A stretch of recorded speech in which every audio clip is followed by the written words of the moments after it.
ఒకరోజు ఒక తెలివైన వ్యక్తి టికెట్ తీసుకోకుండా ట్రైన్ జర్నీ చేస్తున్నాడు. జనరల్ డబ్బాలో ఎక్కి చూస్తే అక్కడ నిలబడడానికి కూడా స్థలం లేదు, అంతమంది జనాలు ఉన్నారు. మనోడు తెలివైన వాడు కదా, ఒక కన్నింగ్ ఐడియాతో డబ్బాలో ఎక్కి పాము పాము అని గట్టిగా అరిచాడు. పాము పాము అనగానే డబ్బాలో ఉన్న జనాలందరూ భయపడి పరిగెత్తడం స్టార్ట్ చేశారు. ఒక్క నిమిషంలో డబ్బా మొత్తం ఖాళీ అయిపోయింది. మనోడు తన ప్లాన్ వర్కౌట్ అయిందని వెంటనే ఒక సీట్ చూసుకుని అందులో పడుకుండిపోయాడు. 8 గంటల తర్వాత మనోడికి మెలకు వచ్చి ఎక్కడి వరకు వచ్చామో చూద్దాం అనుకుని లేస్తే ఏ సౌండ్ లేదు, జనాలు లేరు, అంతా నిర్మానుష్యంగా సైలెంట్ గా ఉంది. అంతలోనే ఒక ఛాయ్ అమ్ముకునేవాడు కనిపిస్తే కిటికీలోంచి పిలిచి ఒక ఛాయ్ ఇవ్వు అండ్ ఎక్కడి వరకు వచ్చింది ట్రైన్, ఏ స్టేషన్ ఇది అని అడిగాడు. దానికి అతను సారీ ట్రైన్ ఎక్కడికి వెళ్ళలేదు, ఇక్కడే ఉంది.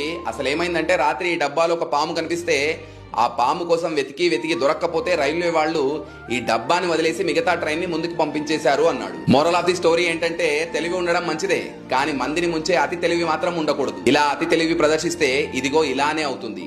నువ్వు వేరే వాళ్ళని మోసం చేయాలని చూస్తే